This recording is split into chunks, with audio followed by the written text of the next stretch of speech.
You are incompetent. You are a liability. You are fired. These are the words that Julian Thorne, the ruthless CEO of the billion-dollar Aurelian hotel empire, spits at a lowly waitress named Ellie. He humiliates her, has her dragged out by security, and laughs as she's thrown onto the New York street. But what Julian doesn't know is the woman whose life he just destroyed is Elena Vance, his silent partner, the heiress who has been working in disguise, and the owner of the other 50% of his entire company.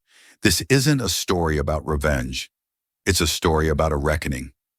The smell of industrial-grade coffee and lemon-scented disinfectant was the first thing that hit Elena Vance every morning at 5:00 a.m. The second was the dull, familiar ache in the arches of her feet. For 364 days she had been Ellie, the most reliable, if unremarkable, waitress at the Gilded Compass, the 3 Michelin star restaurant nestled inside the flagship Aurelian Grand New York. Her uniform was stiff, a practical black poly blend, her hair pulled into a severe bun that her manager, a perpetually stressed man named Dimitri, insisted upon. She shared a cramped, pre-war apartment in Queens with a roommate who played terrible music. She took the Q train every morning, invisible among the millions of commuters, just another face in the crowd, trying to make rent, and she wouldn't have it any other way. A year ago, Elena Vance had stood in a black-veiled hat at a gravesite, listening to the hollow sound of dirt hitting the mahogany casket of her father, Arthur Vance. Arthur wasn't just her father. He was the heart and co-founder of Aurelian Hotels and Resorts. He and Alistair Thorne, university roommates, had built the empire from a single boutique hotel in upstate New York into a global symbol of luxury. Arthur was the soul, the guest experience visionary. Alistair was the numbers, the ruthless strategist. When Arthur passed unexpectedly from a heart attack, Elena, his only child, inherited his entire 50% stake in the company, but it came with a stipulation that had baffled Alistair and the entire board. Arthur's will was clear. His shares would remain in a blind trust for 1 year. In that time, Elena, who had just graduated with a degree in hospitality management from Cornell, was to live the heart of Aurelian. She had to work anonymously in a ground-level position at their flagship property. If she was fired for cause or quit before the year was up, her shares would be placed under the control of the board, and by extension, Alistair Thorne, for a decade. You can't lead the family if you don't know the family, her father's will had read, and the staff, Elena, from the housekeepers to the bellhops, they are the family. So Ellie was born, and in that year she had learned more than Cornell could ever teach. She learned that Maria, the hostess, was a single mother of 2, working extra shifts to save for her son's braces. She learned that Ben, the bartender, was a struggling musician who could remember the name of every regular and their favorite drink. She learned that the new efficiency protocols being pushed down from corporate were crushing the staff's morale. Corporate was now Alistair's son, Julian Thorne. Alistair had recently stepped back, appointing his son Julian as the new CEO. Julian was the opposite of Arthur Vance. He was a product of hedge funds and hostile takeovers. He saw Aurelian not as a legacy of service, but as an underperforming asset. Whispers of streamlining, optimization, and leveraging brand assets slithered down from the executive floors. Staff benefits were cut. The fresh flowers in the lobby and Arthur Vance's signature were replaced with high-end silk fakes. Elena saw her father's life's work being hollowed out, its soul extracted for profit margins. She was counting the days until her sentence was up. Tomorrow. Tomorrow was day 365. She had planned to walk into Marcus Cole's, her father's lawyer's, office, sign the papers, and prepare for the fight of her life at the next board meeting. This morning, however, the tension in the restaurant was a living thing. It was thick, toxic, and suffocating. "He's here," Maria whispered to Elena, her hands visibly shaking as she polished silverware. "He's not just visiting. He's on the warpath." Julian Thorne, the new king, had arrived. He was inspecting his flagship, and the staff knew that inspections meant executions. "Everyone, look sharp," Dimitri barked, adjusting his tie. "The Gilded Compass is the jewel in the crown. We will not be the ones to disappoint Mr. Thorne. Elena just nodded, her jaw tight. She grabbed her tray, checked her apron, and pushed through the double doors into the dining room, her worn keds squeaking softly on the marble floor. She felt a cold knot of dread in her stomach. She just had to survive one more day. Just one. Julian Thorne did not walk. He descended. He moved with the predatory grace of a man who had never been told no in his life. He was tall, impossibly handsome in the severe, clean-lined way of a high-fashion model, and dressed in a Tom Ford suit that probably cost more than Elena's last 6 months' rent. He was flanked by a silent, note-taking entourage of junior executives who looked like they'd been cloned from the same joyless DNA. He didn't just observe the gilded compass, he dissected it. His eyes, a cold, piercing blue, missed nothing. "The linens," he said, his voice a low, smooth baritone that carried across the hushed restaurant. He ran a finger along a starched white tablecloth. "What's our thread count?" Dmitri, sweating, stammered. 800, sir. Egyptian cotton. It feels like 6. I can feel the poly blend. Check the supplier. This is unacceptable. We are Aurelian, not a Holiday Inn." He moved to the bar. "Ben," he said, reading the bartender's name tag. "That's a free pour. I timed it. You overpoured the Macallan 25 by half an ounce. At our volume, that's a 7-figure loss per annum. From now on, all pours are measured. No exceptions." Ben, usually so jovial, just nodded. "Yes, Mr. Thorne."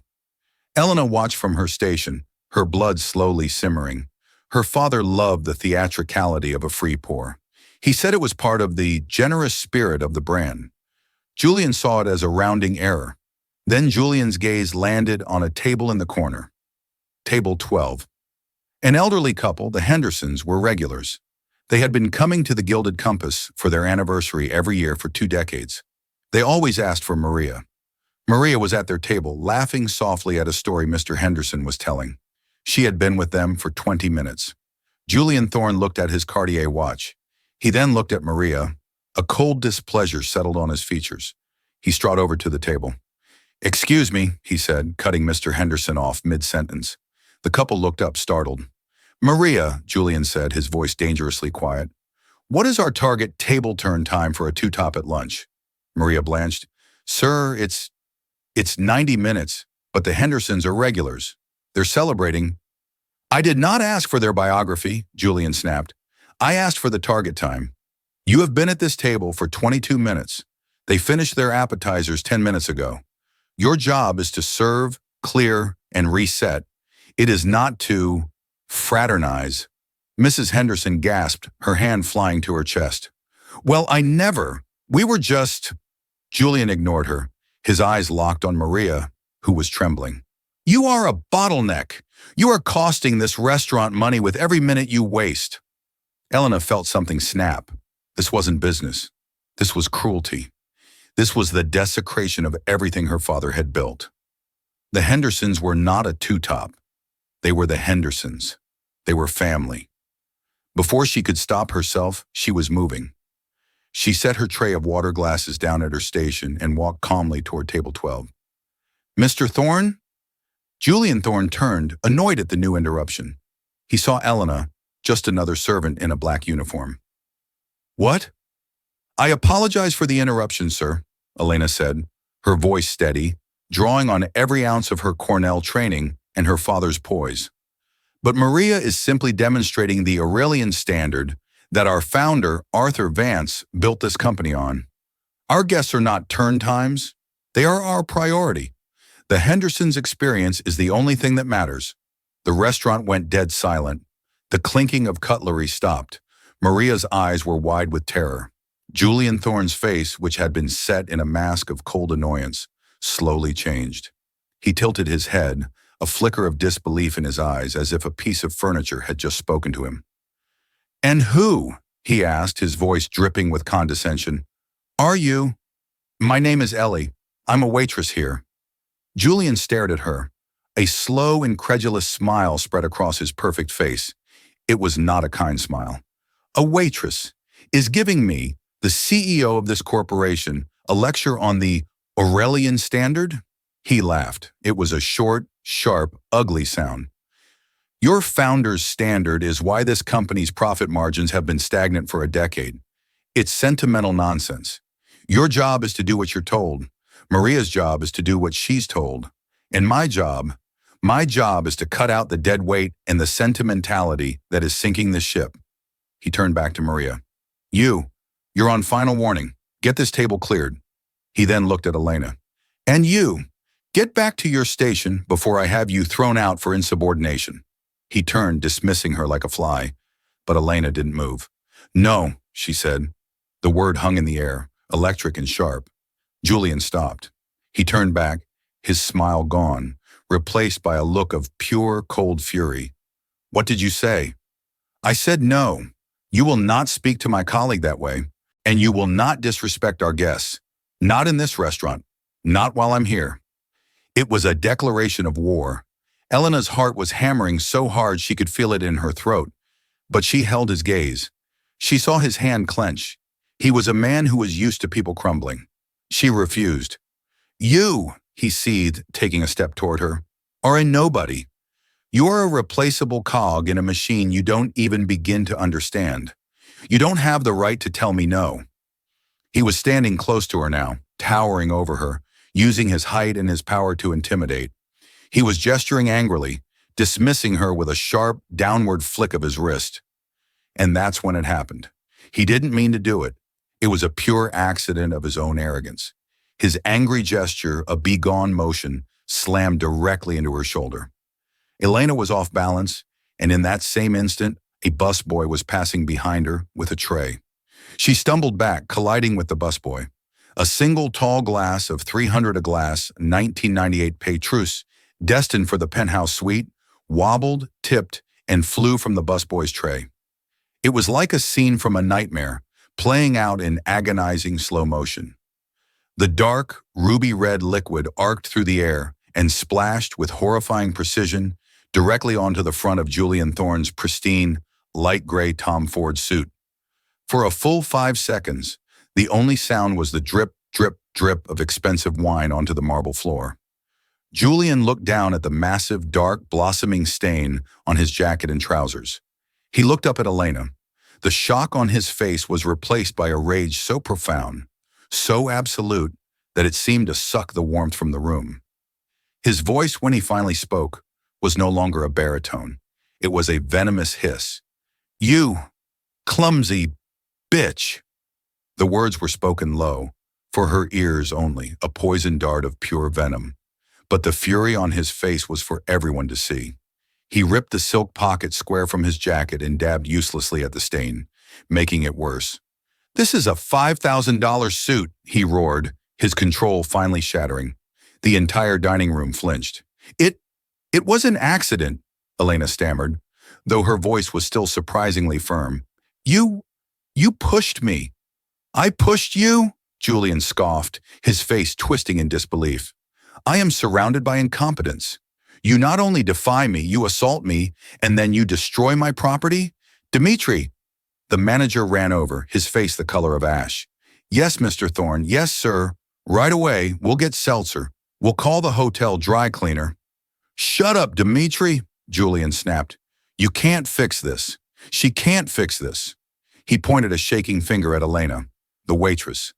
Ellie, who was standing there, apron spattered with wine, her knuckles white as she gripped her hands together.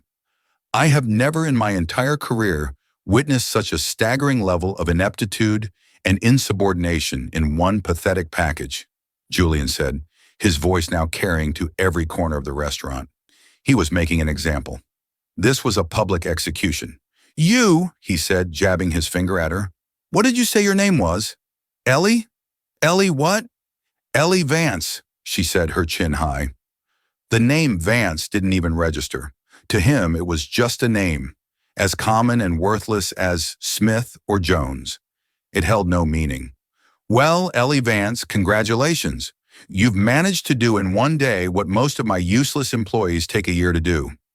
You've proven yourself to be utterly and completely worthless. He turned to his entourage. Someone get me the head of hotel security. Now. Sir, please, Dmitri begged. She's one of our best. It was an accident.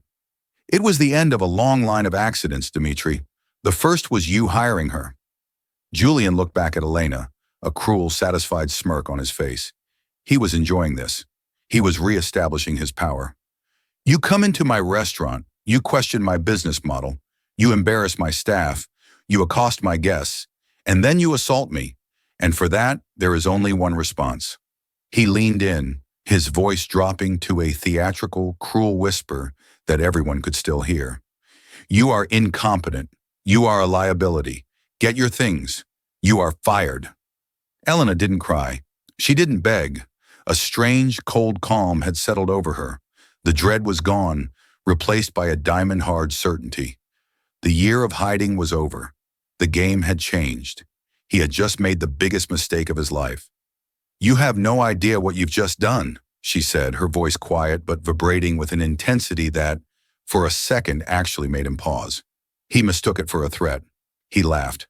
Is that a threat? From a waitress? Are you going to key my Bentley? What more damage could you possibly do? Two large security guards, the same ones who patrolled the hotel lobby, arrived. Mr. Thorne? Yes, this woman, he said, gesturing to Elena as if she were a piece of trash, is to be escorted from the premises immediately. She is fired for cause. Gross incompetence and destruction of property. See to it that she is not allowed back in this building. Ever. The guards looked at Elena. They recognized her. She'd brought them coffee on cold nights. They looked deeply uncomfortable. Ma'am, Ellie, if you'll come with us. Elena slowly, deliberately, began to untie the strings of her apron. The apron stained with wine, and in her mind, with the humiliation of the past year.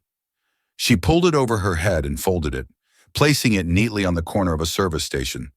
Maria, she said, looking past Julian to her terrified friend. It's okay. Take care of the Hendersons. She then looked at the two guards. I know the way out. She turned and began to walk. She didn't run. She didn't scurry. She walked, head held high, past the silent, staring tables of lunchtime diners. She walked past her shocked colleagues.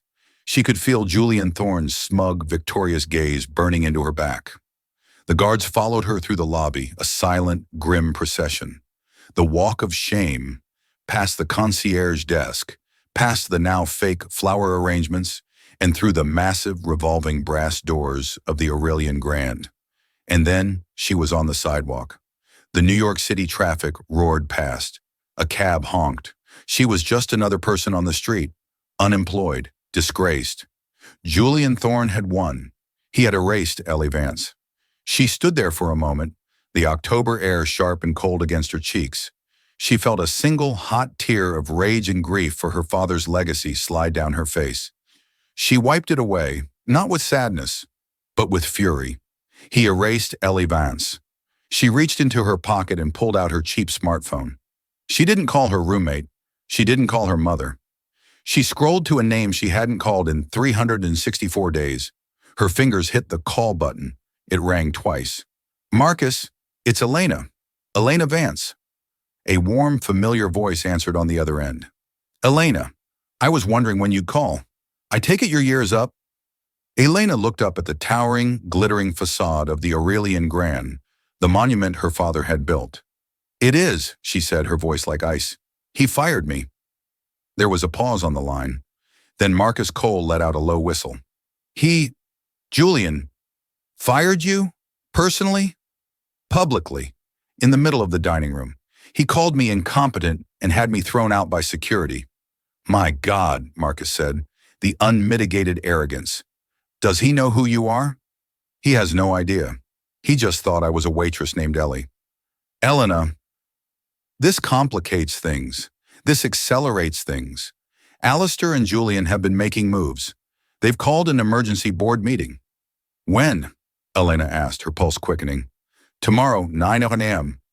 Why? What's the emergency? They're not just trying to change the flowers, Elena, Marcus said, his voice grim.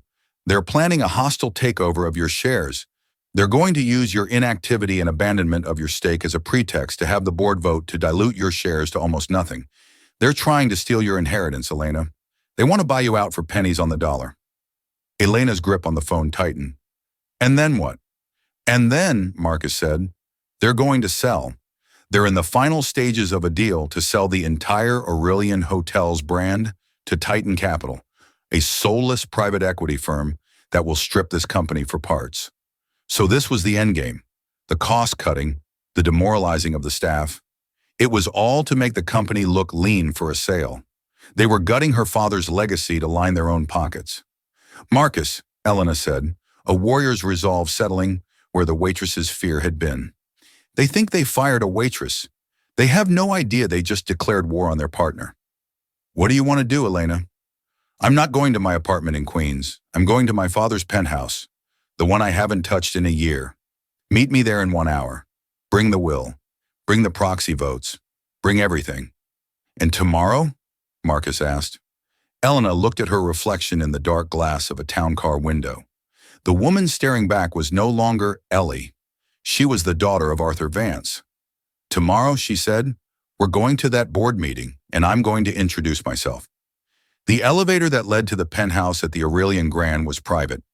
It required a special key, a heavy, old-fashioned brass key that Elena's father had given her on her 18th birthday. This, he'd said, is the key to the castle, Lena. Never forget it. She hadn't been here in a year.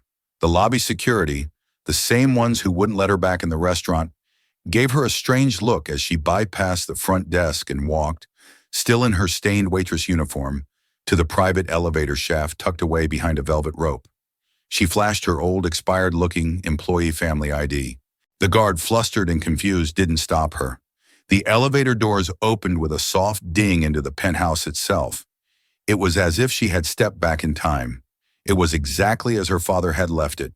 The air was still, smelling faintly of his cigar smoke and old books. A half-finished glass of scotch sat on a coaster on his desk. The grand piano was dusty. The floor-to-ceiling windows showcased a staggering 360-degree view of Central Park, a view Julian Thorne, in his own penthouse on the other side of the building, was probably enjoying right now. This apartment, her home, was a museum of her grief, and she had avoided it for a year. Now she walked through it with new eyes, not as a grieving daughter, but as a general preparing for battle. She walked straight to her father's office, a massive room paneled in dark mahogany. Behind a priceless abstract painting was a wall safe.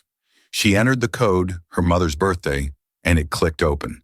Inside was not just jewelry, it was her father's real legacy, the original partnership agreement signed 40 years ago by Arthur Vance and Alistair Thorne on a bar napkin, her father's personal journals, and a small, black ledger. She pulled the ledger out. Her father was old school. He didn't trust computers for his deepest secrets. She'd never seen this book before. She opened it. The last few pages were filled with his familiar, elegant script. They weren't notes about hotels, they were notes about finances. Names of shell corporations. Project Azure. Aurelian Holdings Caymans. And, circled again and again, Julian Thorne's name, next to astronomical sums of money being funneled through the procurement and construction budgets. Her father knew. He hadn't just died of a heart attack. He had been under immense stress. He had discovered that his partner's son was stealing from the company. He was investigating Julian for embezzlement. This wasn't just a hostile takeover. This was a cover-up. Julian wasn't just trying to sell the company for profit. He was trying to sell it to bury the evidence of his theft. The doorbell rang. It was Marcus Cole, her father's lawyer and oldest friend. He was a tall, impeccably dressed man in his late 60s, with a kind face and a mind like a steel trap. He entered, took one look at Elena's face and the ledger in her hand, and nodded. "You found it," he said. "He knew," Elena whispered, her hands shaking. "Marcus, my father knew Julian was a criminal." "He suspected," Marcus corrected gently. "He had just started digging. He confided in me a few weeks before he died. He was heartbroken, Elena. He couldn't believe Alistair would let his son do this. He was planning to confront them both at the next board meeting, a meeting he never made it to." The silence in the room was heavy. The implications were staggering. "So Julian," Elena said, the pieces clicking into place with sickening clarity, "used my father's death and my gap year as the perfect cover. He stepped in as CEO and accelerated his plan, thinking the only person who could stop him was gone. And the one person who could stop him, Marcus said, pointing at her, was busy scrubbing toilets and serving canapes.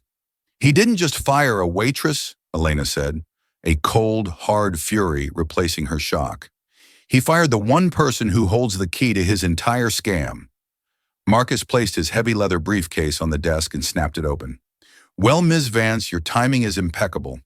As of yesterday, the one-year clause in your father's will is officially fulfilled. You have full, unencumbered control of 50% of the voting shares of Aurelian Hotels and Resorts. He pulled out a thick, leather-bound portfolio. These are your share certificates, the original proxy votes, and a copy of the will. But, Elena, this ledger changes everything.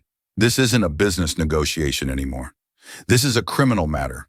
We can go to the district attorney. Elena shook her head. No, not yet.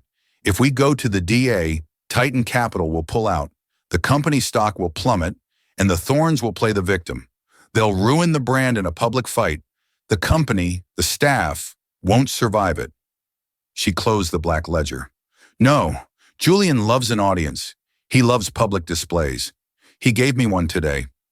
She looked at Marcus, her eyes shining with an intensity that her father would have recognized. We're going to that board meeting tomorrow, but we're not just going to stop the sale. We're going to save the company. What's the plan?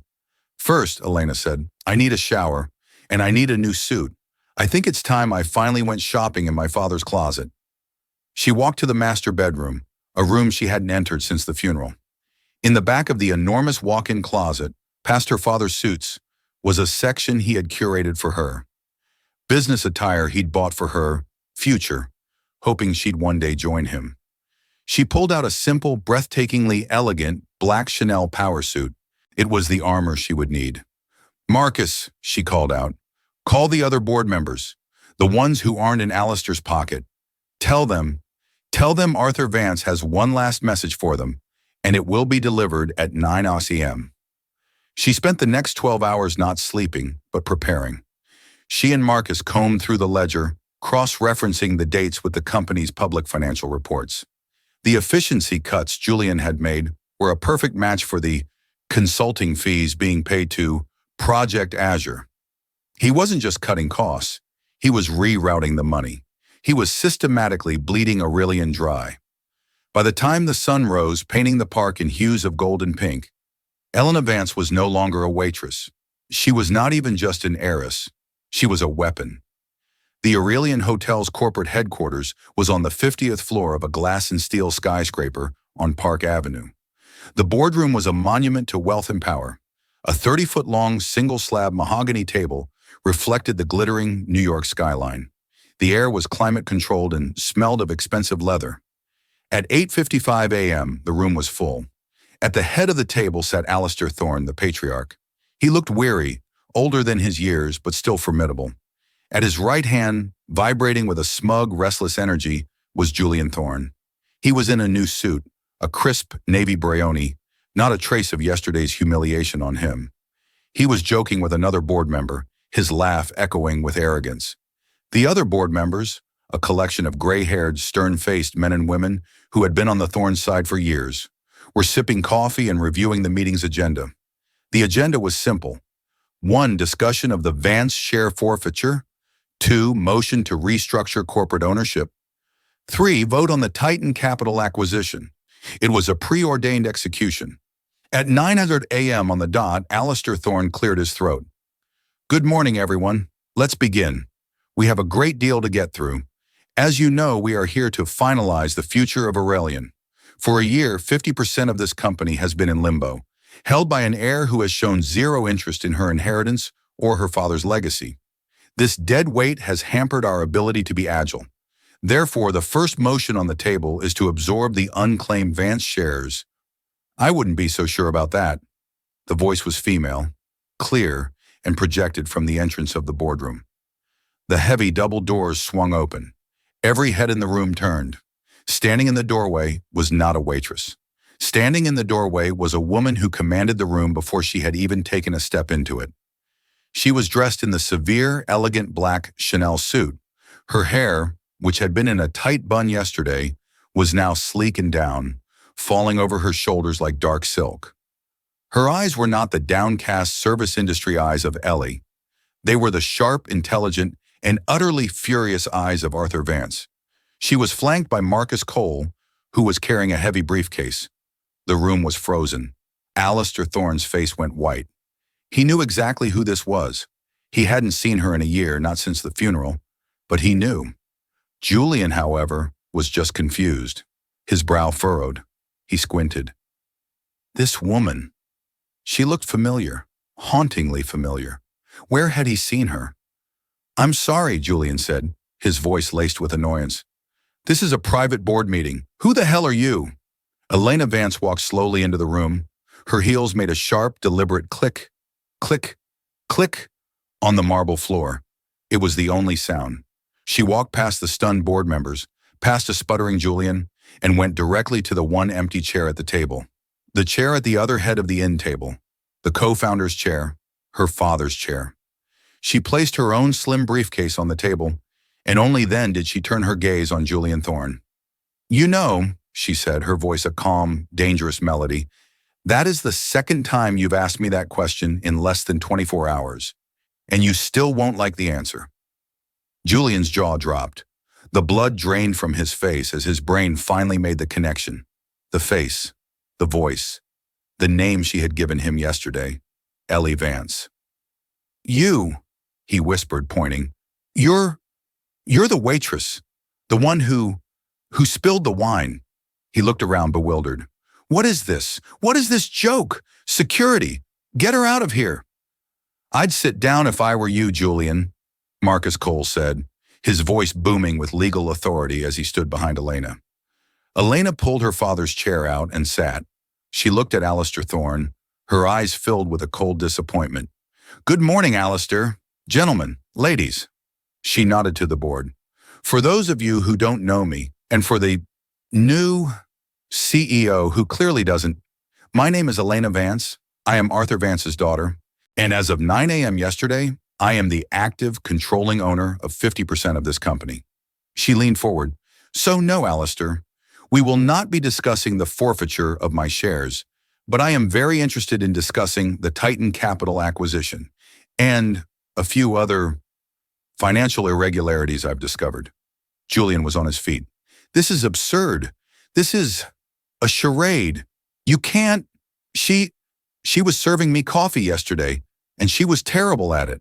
I was, Elena agreed, a razor-thin smile touching her lips. But my father didn't ask me to be a good waitress. He asked me to understand the family, and I do. I understand that Maria, your hostess, is a single mother you were terrorizing. I understand that Ben, your bartender, is the heart of your bar. And I understand, her voice dropped, that you, Julian, are a common thief. Alistair slammed his hand on the table. That is enough, Elena. You will not come into this room, a room your father helped build, and sling such wild, slanderous accusations. Slander? Elena asked, her voice dangerously sweet. Is it slander if I have proof? She looked at Julian, whose entire body was rigid with a mixture of terror and rage. You fired me for gross incompetence and destruction of property, Julian. A $5,000 suit. It was a costly mistake for you, but it pales in comparison to your mistakes. She snapped open her briefcase.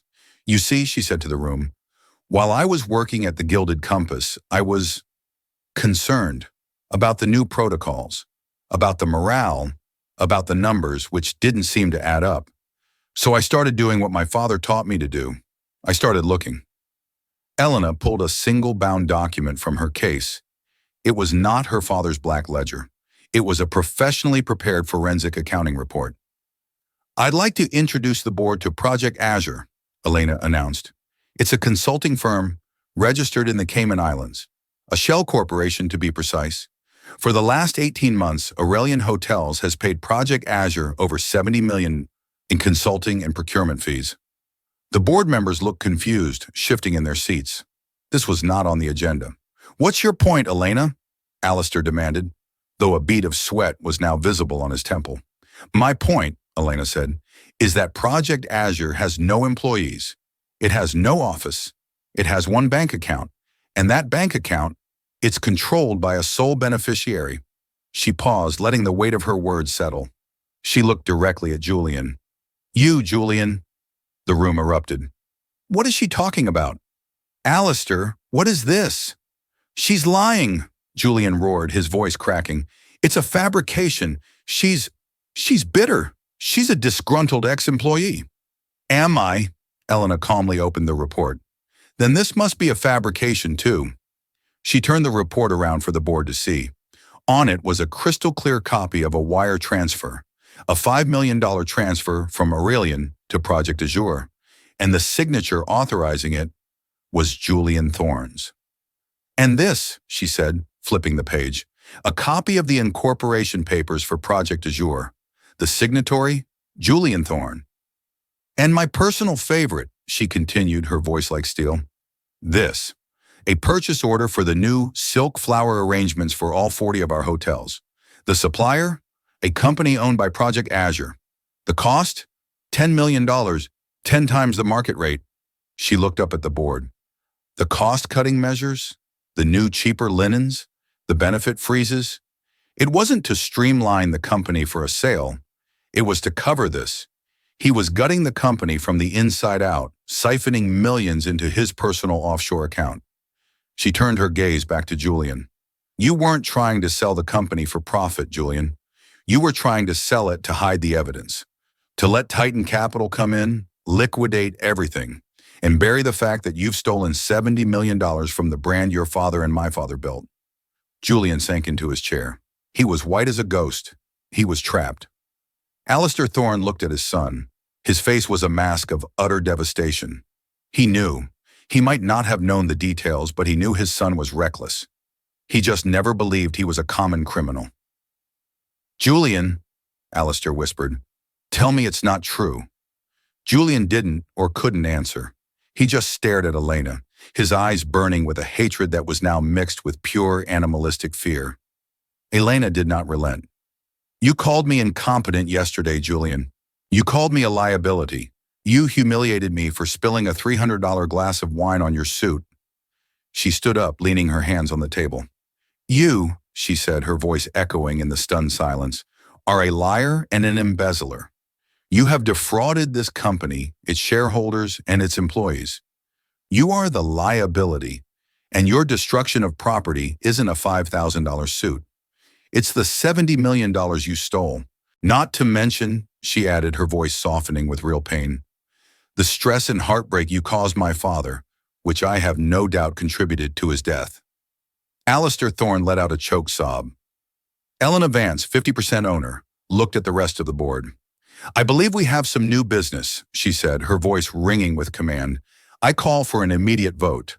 Motion 1. The immediate and summary removal of Julian Thorne as CEO of Aurelian Hotels and Resorts for cause pending a full criminal investigation, which my lawyers will be initiating today. She raised her hand. I vote aye. Marcus Cole, holding her proxy, also raised his. The Vance estate votes aye. One by one, the other board members, their faces grim, seeing the undeniable proof, raised their hands. Even Alistair, his face buried in his hands, slowly raised his.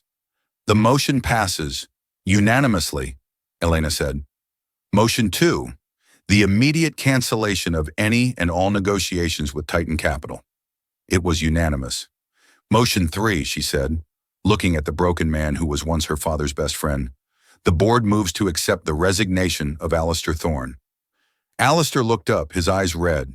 He just nodded, pushed his chair back, and stood. He didn't look at his son. He just walked to the door, a completely broken man. Now only Julian was left, surrounded, defeated. And finally, Elena said, I have one last piece of business. She picked up her phone and hit a number on speed dial.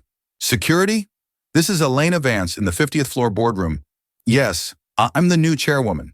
Please send 2 guards up immediately.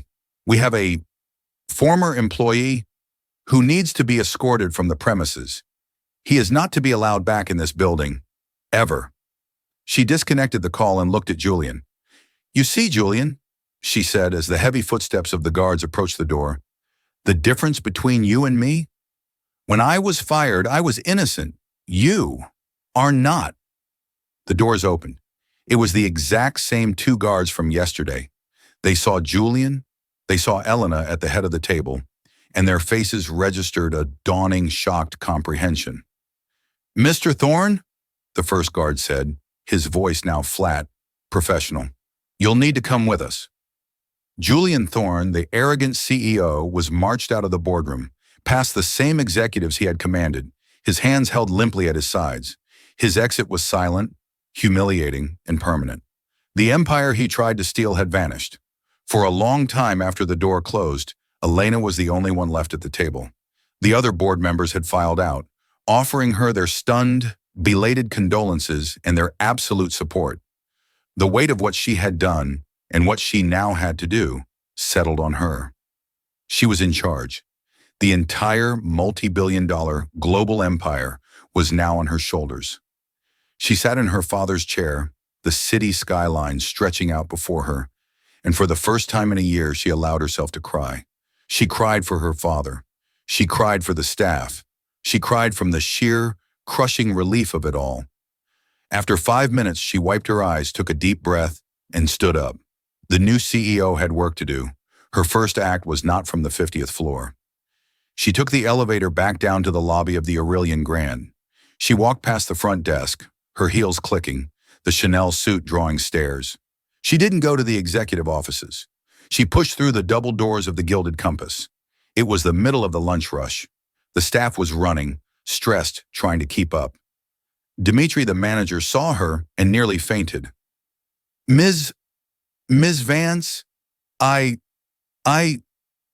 am so sorry about yesterday. I had no idea." "It's all right, Dimitri," Elena said, her voice kind. She walked through the restaurant, past the tables, to the hostess stand. Maria was there, her eyes wide, looking like she'd seen a ghost. "Ellie," Maria whispered. "It's Elena, actually," Elena said, giving her a small, genuine smile. "And I owe you an apology. You were put in an impossible position yesterday." What is happening?" "A few changes," Elena said. "First, Julian Thorne is no longer with the company. Neither is Alistair." Maria's hand flew to her mouth. "Second," Elena continued, "all efficiency protocols and optimized table turn targets are gone. Effective immediately. The Aurelian standard is back. That standard is our guests and our staff. Period." She then looked at Dimitri, who was wringing his hands. "Dimitri, you're a fine manager, but you're better with numbers than people. I'm moving you to corporate, to our accounting department. We, have an opening. It's a promotion." Dimitri blinked. "Thank you, Ms. Vance." Elena then turned back to Maria. "Which leaves us without a general manager for the Gilded Compass." Maria looked confused. "Are you hiring someone new?" "I am," Elena said. "I'm looking for someone who understands what this place is really about. Someone who treats regulars like family. Someone who isn't afraid to stand up for their colleagues." She smiled. "Congratulations, Maria. The job is yours if you want it." Maria burst into tears. "Me? But I'm a hostess." "You're the heart of this restaurant," Elena said, placing a hand on her arm. "And that's all I care about. My father's lawyers will be in touch about your salary. And don't worry about your son's braces. The new Aurelian corporate dental plan is very comprehensive." She turned and addressed the entire stunned staff. The waiters, the busboys, Ben the bartender, who was grinning from ear to ear. "My name is Elena Vance," she announced, her voice strong. "My father was Arthur Vance. This company is our family. For the last year, I've had the honor of working alongside you. I've seen your dedication, and I've seen you mistreated. That ends today. The Thorns are gone. Aurelian is back. This is my promise to you." The restaurant, which 24 hours earlier had been the scene of her deepest humiliation, erupted in applause. Elena walked out of the restaurant and into the main lobby. She stopped in front of the large, oil-painted portrait of her father that hung near the entrance. He was smiling, his eyes kind. She looked at the portrait, the heiress, the CEO, the woman who had saved her family's legacy. "We did it, Dad," she whispered. "Welcome home." Julian Thorne learned the hard way that arrogance and power are a deadly combination. He thought he was firing a nobody. He had no idea he was sealing his own fate at the hands of the one person who held all the cards. Elena Vance went from serving wine to running the entire company, not through revenge, but through a deep love for her father's legacy and the people he called family. She proved that true strength isn't about the suit you wear or the title you hold. It's about the integrity you fight for. What a story of justice. What did you think of the ultimate boardroom showdown? What would you have done if you were in Elena's shoes? Let me know your thoughts in the comments below. If you were moved by this story of hidden identity and ultimate justice, please do me a favor and hit that like button. It really helps the channel. And if you want to hear more incredible dramatic stories just like this one, make sure you hit subscribe and ring that notification bell so you never miss an update. Thank you for listening, and we'll see you in the next story.